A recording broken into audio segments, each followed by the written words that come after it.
నమస్తే, welcome to special focus.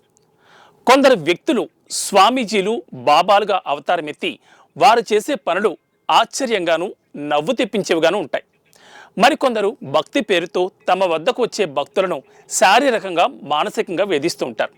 ఈ క్రమంలో తాజాగా ఓ బాబా చేసిన పని ప్రతి ఒక్కరిని ఆశ్చర్యానికి గురి చేస్తూ విస్తుపోయేలా చేస్తోంది. ఈ బాబా ఏకంగా 50 కేజీల కారంతో అభిషేకం చేయించుకున్నారు. ఇది ఎక్కడో తెలుసుకోవాలనుకుంటున్నారా? Let's watch the story.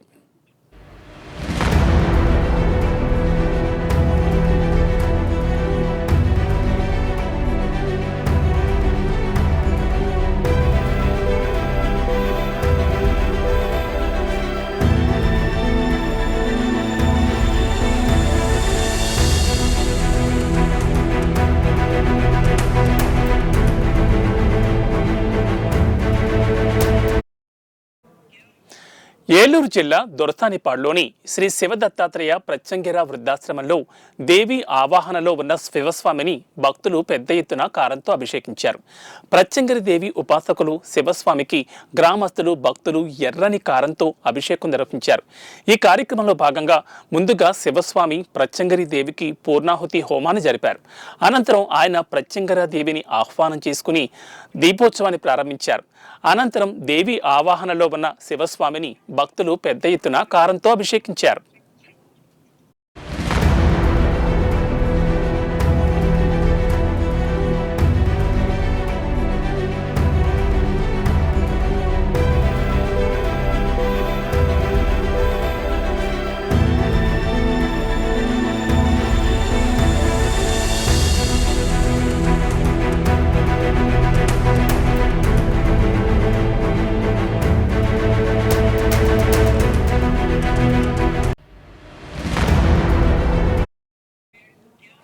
ఈ కారంతో అభిషేకం కార్యక్రమాన్ని తిలకించేందుకు గ్రామస్తులు భారీగా అక్కడికి తరలివచ్చారు. దాదాపు 50 కేజీలకు పైగా కారంతో శివస్వామిని అభిషేకించారు. భక్తులు తమ వెంట కవర్లలో తెచ్చుకున్న కారంతో అభిషేకం చేశారు. హిరణ్యకశిపుణ్ణి నరసింహస్వామి వధించిన అనంతరం స్వామివారి ఉగ్ర రూపాన్ని తగ్గించేందుకు ప్రత్యంగిరి దేవి ఉద్భవించిందని పురాణాలు చెబుతున్నాయి. అయితే ప్రత్యంగిరి దేవికి ఎండు మిరపకాయలంటే ఎంతో ఇష్టమట. అంతేకాకుండా ప్రత్యంగిరి దేవికి ఎండు మిరపకాయలను మెడలో హారంగా చేసి దండలు వేసి పూజిస్తారు.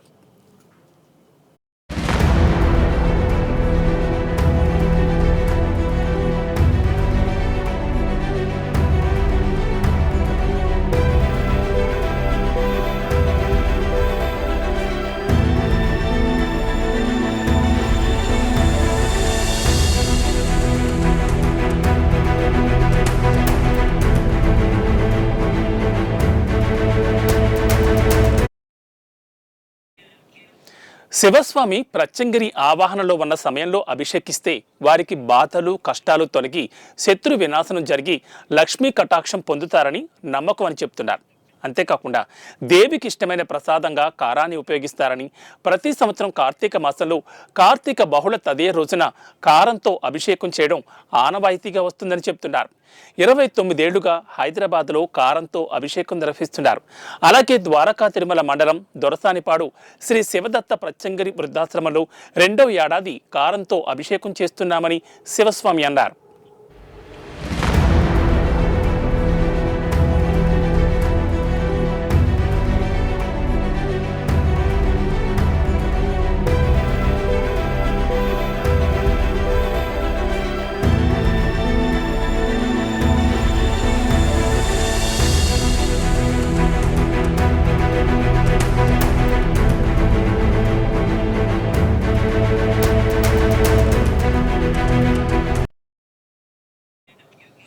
ఇది ఇవాల్టి స్పెషల్ ఫోకస్. మరో ఇంట్రెస్టింగ్ టాపిక్తో మళ్ళీ కలుద్దాం. నమస్తే.